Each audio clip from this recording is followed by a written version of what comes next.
Jake Murphy pressed his back against the rough bark of an alien tree and tried to control his breathing. His heart hammered against his ribs as he listened for any sound that might tell him where the hunters were. The dense forest of planet Kepler 442b stretched around him in all directions, filled with strange plants and creatures he had never seen before. 3 days ago, he had been part of a 12-man squad on a routine patrol mission. Now he was alone and being hunted by creatures that could turn invisible.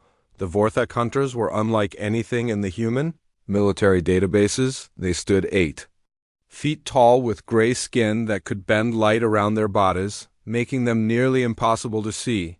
Their claws were as sharp as military knives, and their technology was centuries ahead of anything humans had developed. Jake had watched them tear through his squad like paper, moving so fast that most of his men never even saw what killed them. Sergeant Williams had been the first to die. Jake remembered the look of confusion on his face as invisible claws opened his throat.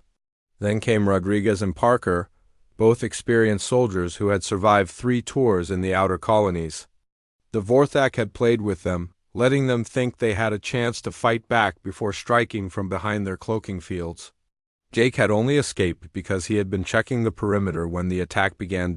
Now he crouched in the alien undergrowth, stripped of most of his gear and down to basic survival equipment. His rifle was empty, and his cum unit had been destroyed in the first few hours of running. The Vorthak seemed to be in no hurry to finish him off. They were hunting him for sport, treating him like some kind of game animal. Jake had heard stories about their hunting parties, but had never believed them until now. Lieutenant Commander Kate Phillips monitored the situation from the orbital station USS Defiant, her hands clenched as she watched Jake's biosignature move through the hostile terrain.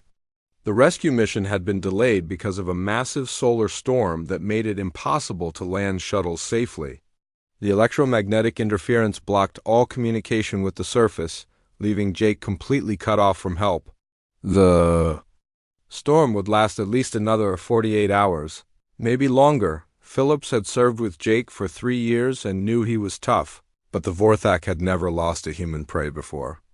They were professional hunters who traveled from world to world, seeking out the most dangerous game they could find. Humans had become their latest obsession because of their unpredictable nature and their ability to adapt to new situations. The Vorthak considered them the perfect challenge. Jake moved through the forest like a ghost, using every trick he had learned in survival training. He stayed off the main paths and avoided open areas where the hunters might spot him. The alien trees grew close together, their thick canopy blocking out most of the sunlight. Strange sounds echoed through the darkness as creatures he could not see moved through the branches above his head. The Vorthak hunting party consisted of 5 elite warriors led by Huntmaster Zexon, a veteran who had claimed over 300 kills across 17 different worlds. They moved through the forest with deadly precision, their cloaking technology rendering them nearly invisible even to each other. Their bioscanners swept the area continuously, searching for the heat signature and movement patterns of their human prey. Zexon had been hunting for over 50 years and had never met a prey species that could match his skill. Humans were interesting because they used tools and tactics, but they were still just animals in the end. They panicked when cornered and made predictable decisions when under pressure. This particular human had shown more creativity than most. But Zexon was confident the hunt would end soon. Jake found a small stream running through the forest and knelt beside it to drink. The water was cold and tasted of minerals he could not identify. As he cupped it in his hands, he caught sight of his reflection in the slow-moving current. His face was streaked with dirt and sweat, and his eyes had a wild look that reminded him of a cornered animal. He was becoming something different from the soldier he had been just days before. The native creatures of this world had developed unique ways of avoiding the predators that hunted them. Jake had been watching them when he could, learning from their behavior. The small mammals moved in short, random bursts and never followed the same path twice. The bird-like creatures would freeze completely at the first sign of danger, sometimes remaining motionless for hours. They had been shaped by millions of years of evolution on this hostile world. Captain Lisa Rodriguez, Jake's commanding officer paced the bridge of the rescue ship as they waited for the solar storm to pass. She had lost good people before, but never like this. The Vorthak were not soldiers fighting a war, they were predators who killed for pleasure. The thought of Jake being hunted by them made her stomach turn. She had requested permission to launch a rescue mission despite the storm, but headquarters had denied it. Jake heard something moving through the trees behind him and pressed himself flat against the ground. His hand found the grip of his combat knife, the only weapon he had left. The sound came closer, branches snapping under heavy feet. Jake held his breath and waited, knowing that any movement might give away his position.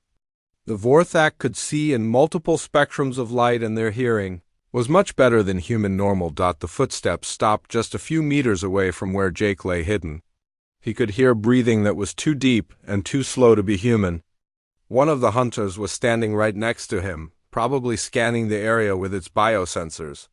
Jake closed his eyes and tried to make himself as small as possible, knowing that his life depended on remaining perfectly still after what felt like hours but was probably only minutes. The footsteps moved away. Jake waited until he could no longer hear them before slowly lifting his head. The forest around him looked empty, but he knew that meant nothing. The Vorthak could be anywhere, watching him through their cloaking fields. He needed to find a better way to hide, something that would fool their advanced sensors. Jake remembered stories his grandfather used to tell about hunting in the swamps of Louisiana. The old man had taught him that sometimes the best way to avoid a predator was to become something it would not expect. As the alien hunters closed in on his position, Jake made a decision that would change everything. He began moving toward the muddy riverbank he had seen earlier, an idea forming in his mind that was either brilliant or completely insane. Jake reached the muddy riverbank just as the first moon began to rise over the alien forest.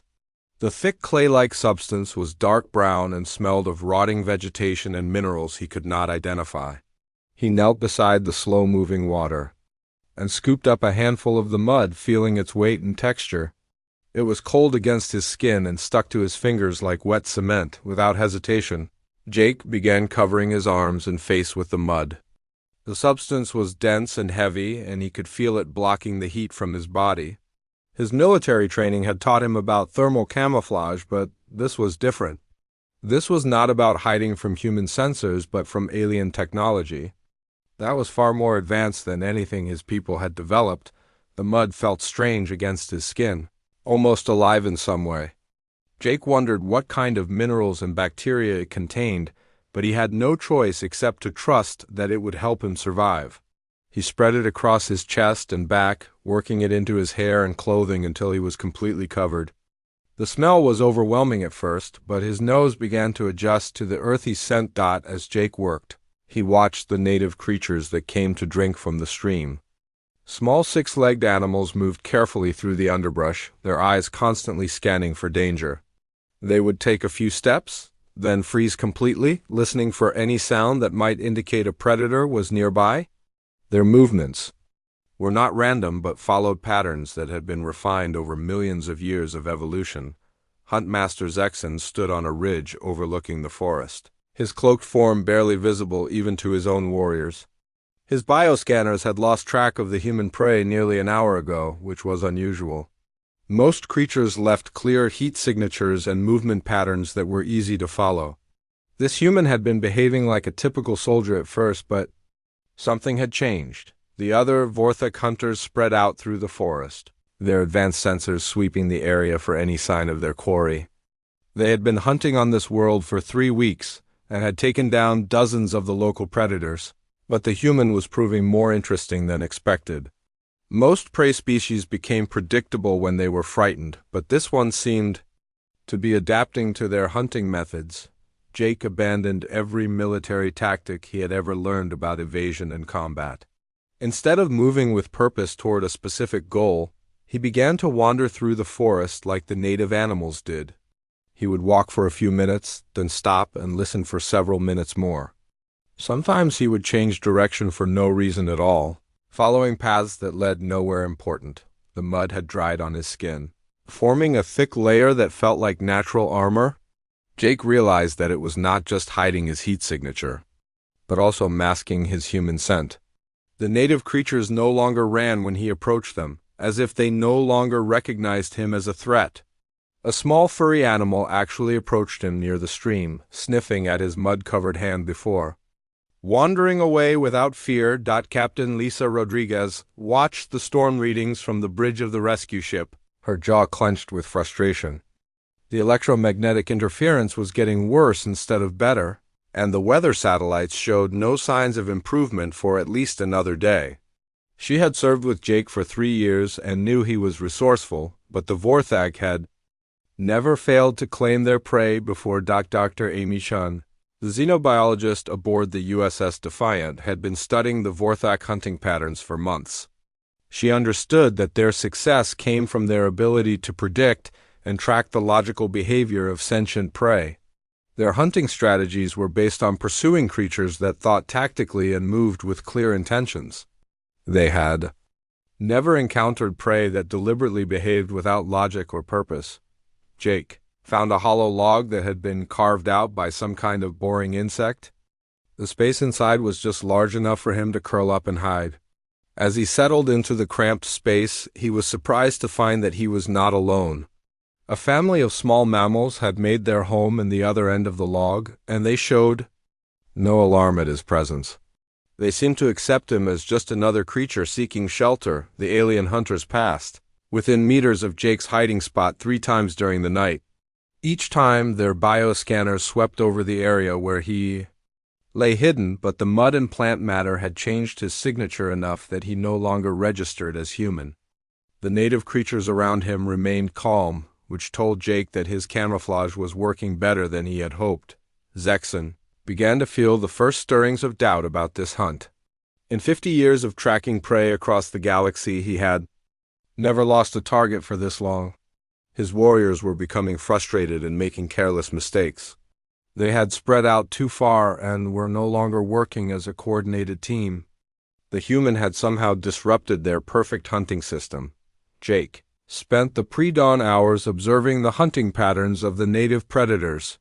Large cat-like creatures moved through the forest with deadly grace, but the prey animals had learned to avoid them through careful observation and patient waiting.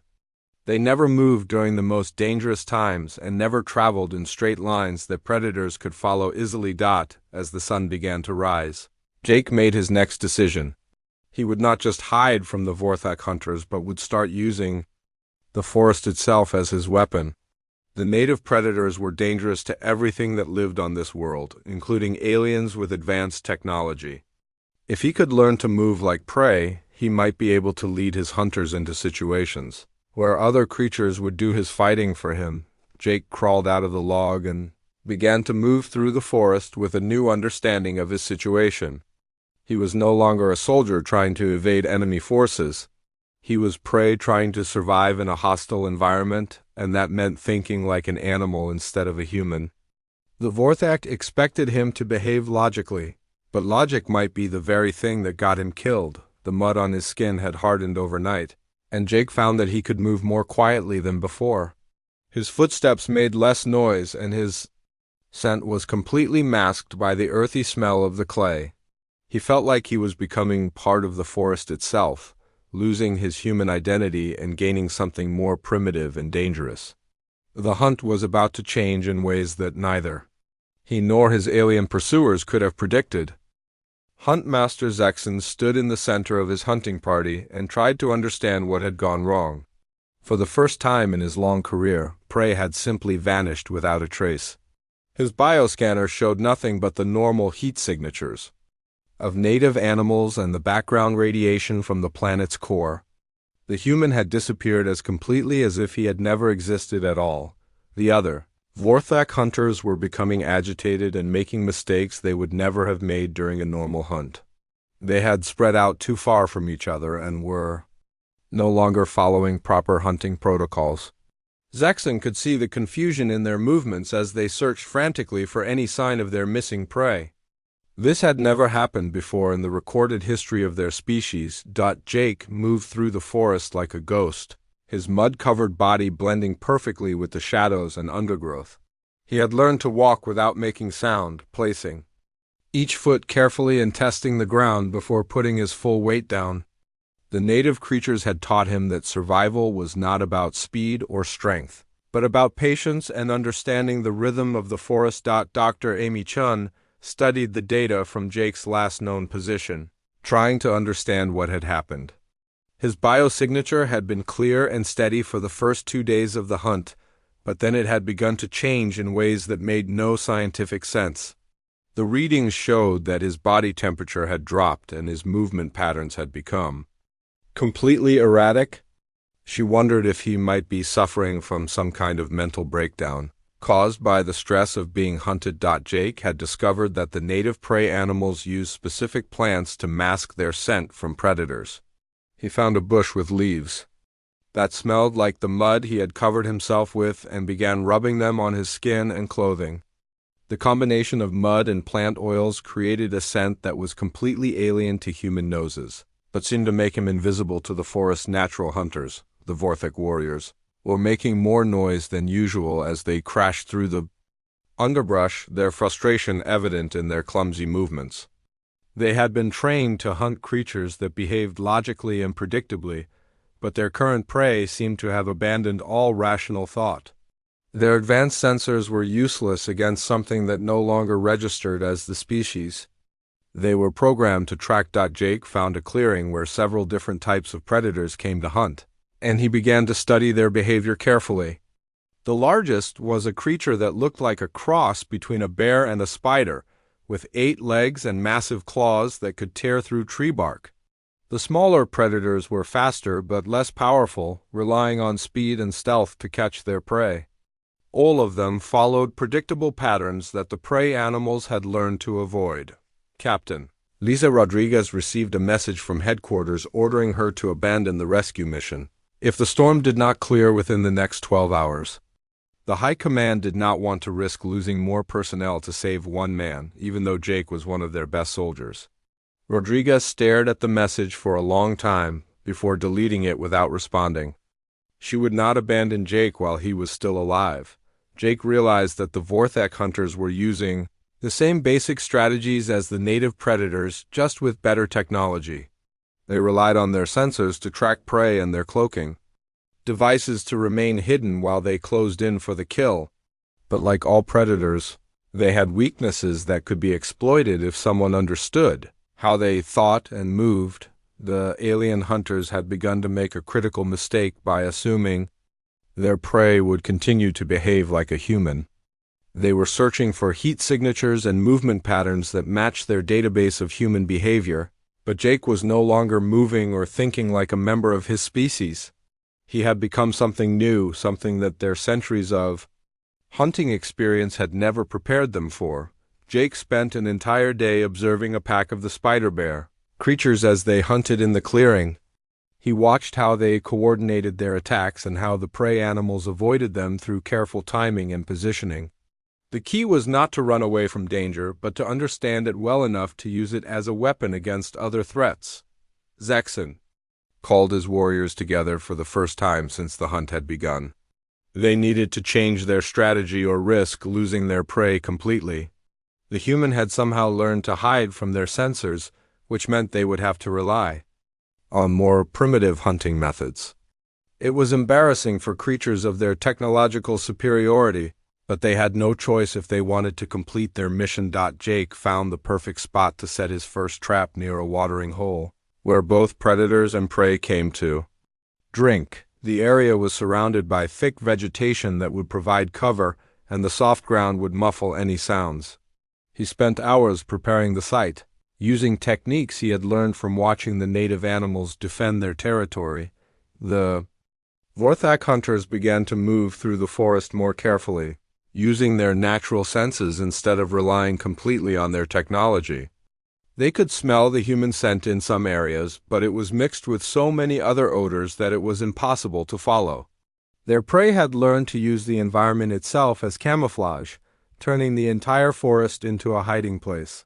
Jake waited motionless in his hiding spot for over 6 hours, his body temperature and heart rate so low that he was almost in a state of hibernation. The native creatures had taught him that patience was the most important survival skill, and he had learned to slow his metabolism to levels that would have been impossible for a normal human to maintain. When the first Vorthak hunter approached the watering hole, Jake was ready. He had positioned himself downwind from the alien's approach route and covered himself with fresh mud that would mask any remaining trace of his scent. The hunter's bioscanners swept over his position multiple times but detected nothing unusual. Jake had become invisible not through technology, but through understanding the natural world better than his technologically superior enemies. The hunt was about to change in ways that would surprise everyone involved, including Jake himself. He was no longer the frightened soldier who had fled from the alien ambush days earlier. He had become something that the Vorthak had never encountered before, something that their perfect hunting record had never prepared them to face. Jake remained perfectly still as the Vorthak hunter approached the watering hole, his breathing so slow and shallow that his chest barely moved. The alien creature was completely invisible to human eyes, but Jake had learned to detect the subtle signs of its presence. The native animals near the water had become nervous, their ears twitching and their heads turning toward something they could sense but not see. The hunter moved with the confidence of a predator that had never failed to catch its prey. Its bioscanners swept the area continuously, searching for any trace of human heat signature or movement. The technology was so advanced that it could detect a heartbeat from 50 meters away, but it found nothing unusual around the watering hole. Jake had become something that the scanners were not programmed to recognize. Huntmaster Zexon watched from a distance as his warrior investigated the area where their prey had last been detected. The human scent was stronger here, but it was mixed with so many other odors that it was impossible to determine which direction he had gone. Zexon had never encountered prey that could completely disappear like this, and the experience was both frustrating and strangely fascinating. Jake had spent the morning preparing his trap with materials he had gathered from the forest floor. Sharp branches had been positioned at specific angles, and heavy stones had been balanced on thin supports that would collapse at the slightest touch. He had learned these techniques by watching how the native prey animals defended their nests and feeding areas from larger predators. The Vorthak hunter stepped directly into the center of Jake's trap zone, its cloaked form creating small disturbances in the air that Jake could barely detect. The alien's confidence was working against it now, making it careless about where it placed its feet. Jake waited until the creature was in the perfect position before making his move. Dr. Amy Chun noticed that Jake's biosignature had changed, again showing patterns that seemed almost impossible for a human to achieve. His heart rate had dropped to levels that should have indicated unconsciousness, and his body temperature was so low that he should have been suffering from hypothermia.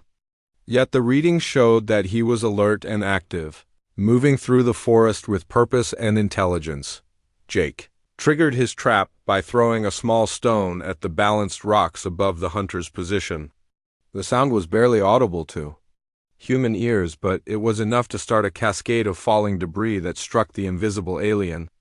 The hunter's cloaking field flickered and failed as its equipment was damaged by the impact. Revealing its true form for the first time since the hunt had begun, the Vorthak warrior was larger than Jake had expected, with gray skin that looked like living metal and eyes that glowed with an inner light. Its claws were as long as kitchen knives and sharp enough to cut through steel, but the creature was now injured and confused. Jake had learned from the native animals that the best time to strike a predator was when it was hurt and disoriented. Captain Lisa Rodriguez felt a surge of hope as Jake's biosignature suddenly became more active on her monitors. For the past day, his readings had been so strange that she had begun to fear he might be dying or losing his mind. Now he seemed to be moving with purpose again, though his vital signs were still unlike anything she had seen from a human before. Jake did not attack the wounded hunter directly, but instead began making noise and movement that would attract the attention of the native predators. He had observed that the spider bear creatures were territorial and would attack anything that entered their hunting grounds.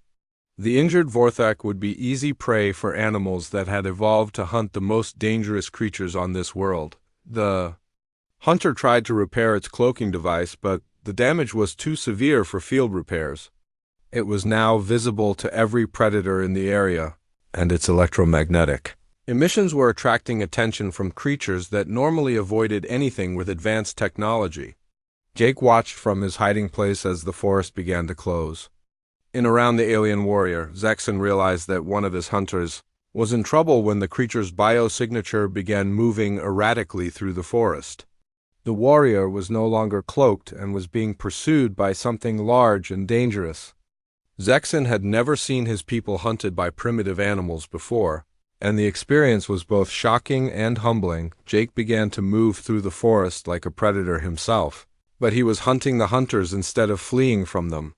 He had learned to think like both prey and predator, understanding the strengths and weaknesses of each role. The Vorthak had made the mistake of assuming that their prey would always remain helpless, but Jake had evolved beyond their expectations. The wounded hunter was brought down by a pack of the spider bear creatures just as Jake had planned.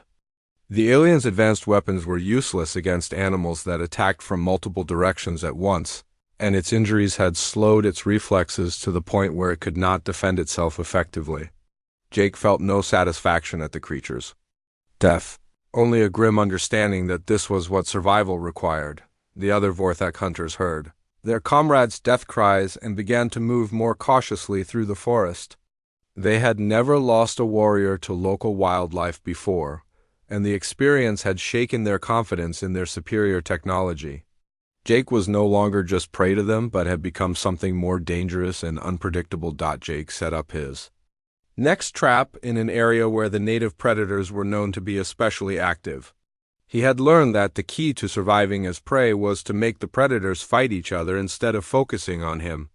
The Vorthak hunters had advanced technology and superior physical abilities, but they did not understand this world the way he was beginning to. Commander Phillips watched the storm readings with growing concern as the electromagnetic interference seemed to be getting worse instead of better.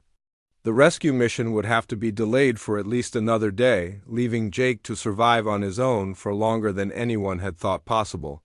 She could only hope that he would be able to stay alive until they could reach him. Jake felt himself changing in ways that went beyond physical adaptation to his environment. His thinking had become more instinctive and less rational, guided by survival instincts that he had never known he possessed. He was becoming something that was neither fully human nor completely animal, but something new that could exist in the space between predator and prey. Huntmaster Zexon stood over the remains of his fallen warrior and felt something he had never experienced before in 50 years of hunting: fear. The creature that had killed his hunter was not the human they had been tracking for days. This was something else entirely, something that understood the forest better than they did despite their advanced technology and centuries of experience. Jake moved through the alien forest with a grace that would have been impossible for him just a week earlier. His body had adapted to the rhythm of this world, and his mind had learned to think like the creatures that lived here. He no longer saw the forest as a hostile environment, but as a living system that he could understand and use to his advantage. The remaining 3 Vorthak hunters had grouped together for safety, abandoning their usual hunting formation. They were no longer the confident predators who had ambushed his squad days earlier. Jake could sense their fear and confusion as they moved through the undergrowth, their advanced sensors useless against an enemy that had learned to become invisible through natural methods rather than TCHNOL. OGY. Dr. Amy Chun stared at the readings from Jake's biosignature with growing amazement. His vital signs had stabilized at levels that should have been impossible for a human to maintain. His body temperature was barely above the ambient temperature of the forest, and his heart rate had dropped to levels that suggested deep meditation or hibernation. Yet he was clearly active and alert, moving through the forest with purpose and intelligence. Jake had found the perfect location for his final trap near a series of natural hot springs that would mask his thermal signature completely. The mineral-rich water created a cloud of steam that would interfere with the Vorthak bioscanners, and the surrounding area was home to some of the most dangerous predators on the planet. He covered himself with fresh mud from the springs and Settled in to wait. Captain Lisa Rodriguez felt the first stirrings of hope as the solar storm began to weaken. The electromagnetic interference was dropping to levels that might allow them to launch a rescue mission within the next few hours. She had been monitoring Jake's biosignature for days, watching it change in ways that seemed to defy human biology. She was no longer sure what they would find when they reached the surface. Zexon led his remaining warriors toward the hot springs, following the faint traces of human scent that had been growing stronger as they moved deeper into the forest. His prey had made a mistake by staying in one area too long, and now they would finally be able to corner him. The Huntmaster did not realize that Jake was no longer running from them, but had been leading them exactly where he wanted them to go. Jake remained motionless in his hiding place for over 8 hours, his breathing so slow and controlled that he seemed to be in a state of suspended animation. The native creatures had taught him that patience was the most powerful weapon any prey animal could possess. He had learned to slow his metabolism to levels that would fool even the most advanced. Sensors. The Vorthek hunters entered the hot springs area with their weapons ready and their bioscanners set to maximum sensitivity. The steam from the mineral-rich water created a maze of thermal signatures that made it impossible to distinguish between living creatures and natural heat sources.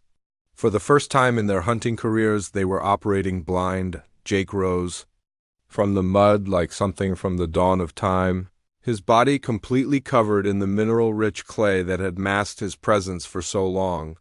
He moved with the fluid grace of a predator, but his actions were guided by the survival instincts he had learned from the prey species of this world. He had become something that the Vorthek had never encountered before and were not prepared to face. The first hunter fell when Jake used a sharpened branch to puncture the creature's breathing apparatus. The alien's technology was advanced beyond human understanding, but it still required basic life support systems that could be damaged by simple tools. Jake had learned that the most sophisticated predators often had the most vulnerable weaknesses. The second hunter was taken down by a combination of Jake's improvised weapons and the arrival of a pack of spider bear creatures that had been tracking the alien scent for hours. The native predators had no fear of advanced technology and attacked with the savage efficiency that had made them the apex predators of their world. Jake watched from his hiding place as nature took its course. Huntmaster Zexon found himself alone for the first time in his hunting career, his perfect record shattered by a human who had learned to think like prey. The creature that emerged from the hot springs was barely recognizable as the same species that his people had been hunting across the galaxy.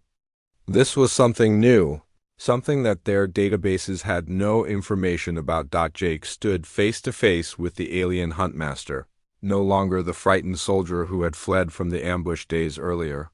His transformation was complete, and he had become something that existed in the space between predator and prey. He moved with the confidence of a creature that understood its environment completely and feared nothing that lived within it. The rescue shuttles arrived to find Jake standing over the defeated Huntmaster, alive and apparently unharmed. Commander Phillips could barely recognize the mud-covered figure as the man she had served with for 3 years. His eyes held a wildness that spoke of experiences beyond normal human understanding, and his movements had a fluid grace that seemed almost inhuman. Dr. Chun immediately began documenting Jake's condition and the techniques he had used to survive. She realized that he had discovered something revolutionary about human adaptability, something that could change the way their species approached survival in hostile environments. Jake had not just survived the hunt, but had fundamentally changed the rules of engagement between predator and prey. Jake looked up at the rescue shuttles and smiled, but it was not the expression of a normal human. He had learned that the best way to survive as prey was to become so unpredictable that predators could no longer understand or categorize him.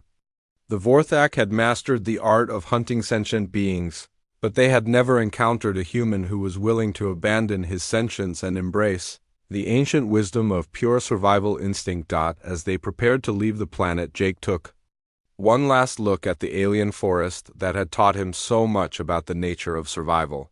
He had entered this world as a soldier, but he was leaving as something far more dangerous.